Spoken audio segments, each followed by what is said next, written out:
Ce spectacle, c'est celui que j'ai joué pendant 2 ans au théâtre à Paris et que j'avais joué à Avignon en 2008, qui avait été le top 7 du festival. À chaque fois, je pense que c'est fini et puis je continue à le jouer. C'est une longue histoire, c'est assez marrant. Je l'ai coécrit avec Jacques Pessis. En fait, je lui ai raconté mes péripéties amoureuses. Il m'a dit, mais il faut en faire un spectacle, c'est drôle. Bon, le spectacle a bougé forcément, puisque au contact du public, les choses se sont un peu transformées. En fait, c'est un peu un hymne au célibat. Et je sais que les femmes qui sont en chagrin d'amour me disent, ah, ça me donne la pêche.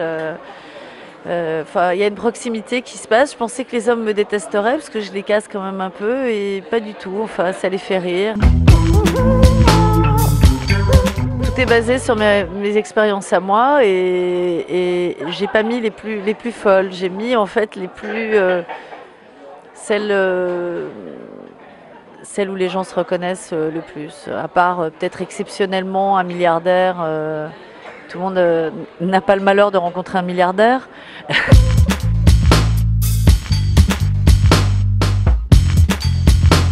J'ai toujours fait en sorte que les places soient pas trop chères pour m'adapter à la crise. C'est véritablement parce que j'avais envie que ça puisse être aussi ouvert à des gens qui n'ont pas forcément les moyens, parce qu'en ce moment les temps sont durs et que je trouve que c'est normal de faire un effort. Voilà, mais vous me payerez le café.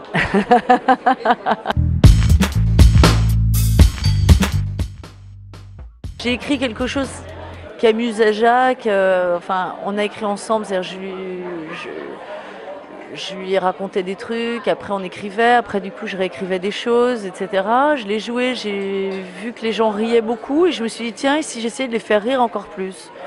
Donc du coup, mais je sais que le prochain spectacle, si j'en écris un, je sais que j'aurai le trac parce que j'aurai envie du même résultat, c'est-à-dire le fait que ça plaise autant que le premier, c'est un petit peu l'inconnu, en tout cas dans les premières représentations. Après, on peut le retravailler, etc. Mais je pense que là, j'aurais peut-être un petit peu plus la trouille. Un jour, j'attendais à l'arrêt du bus, je flash sur un type mignon. Oh, du coup, ça me stimule pour faire mes exercices.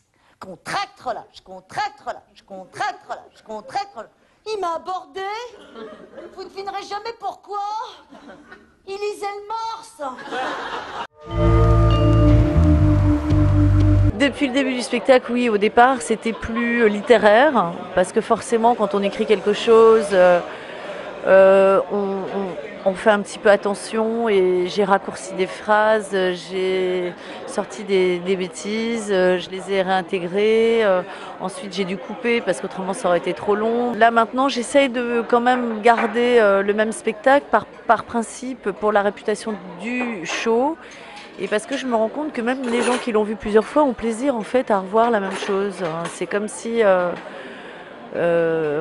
quand on écoute un disque et qu'on voit quelqu'un le chanter, on aime bien que ce soit les mêmes arrangements la plupart du temps. Sauf les Anglais où c'est une autre tradition. Moi, ça m'est pas du tout difficile. Là où je suis contente, c'est que les gens ne sont pas choqués. Et j'ai même eu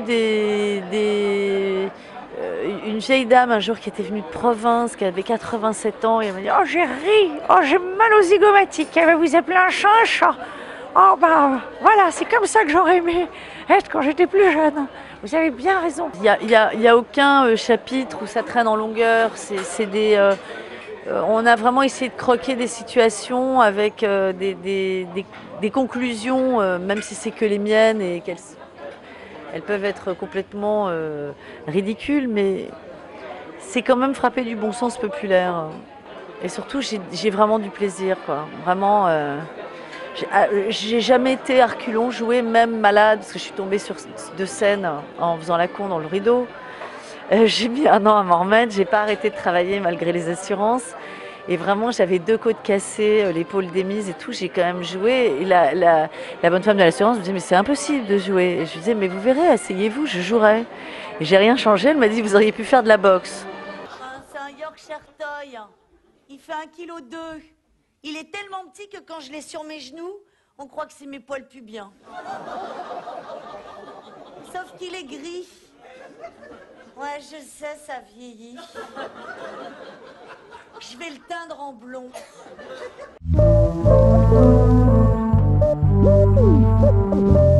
J'avais écrit un seul en scène et le temps que je mette à monter sur scène, il y a 2 autres très doués qui ont parlé des mêmes choses que moi. C'est normal, on n'est pas forcément original.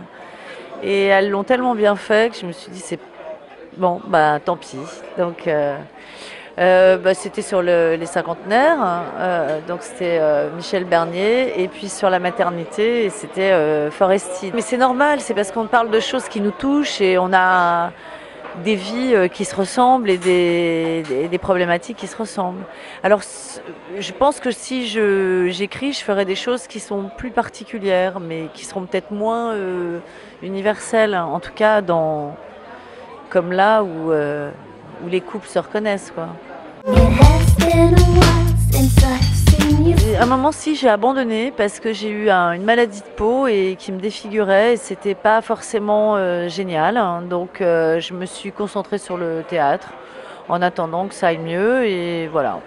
J'ai joué justement avec Bénureau dans un film que j'ai vu qui n'est pas encore distribué qui s'appelle Cassos où j'ai adoré l'humour. C'est un film très différent au niveau du ton où il a le rôle principal. Moi, j'ai un second rôle.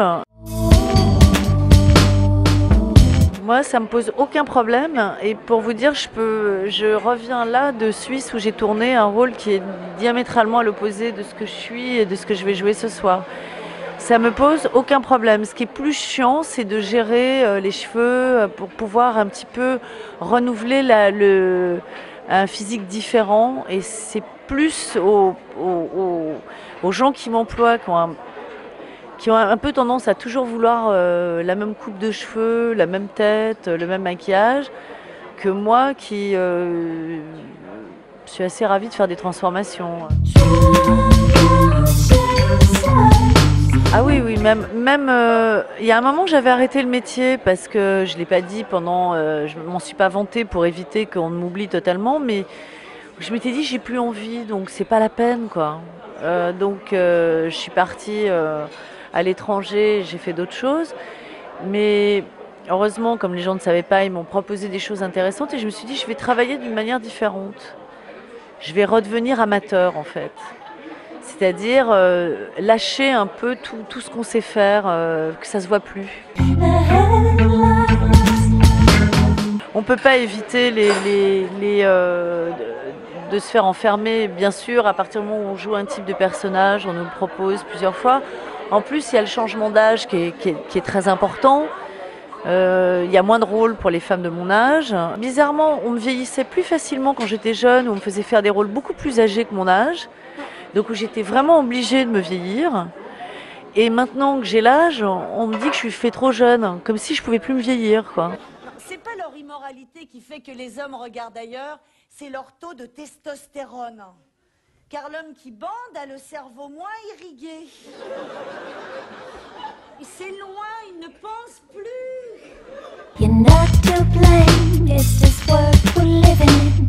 En fait, c'est pas la même technique. L'un se nourrit de l'autre, mais la caméra vient chercher, alors que le théâtre, il faut que l'énergie soit grande pour qu'il y ait un phénomène électrique entre le public et que ça aille jusqu'au fond de la salle. C'est vrai que moi j'ai bien aimé le seul en scène pour la liberté que ça donne, c'est-à-dire que j'arrive, je voyage, c'est pas lourd, j'ai 2 chaises sur scène, point barre, enfin voilà, j'ai ma valise, je suis mon propre chef.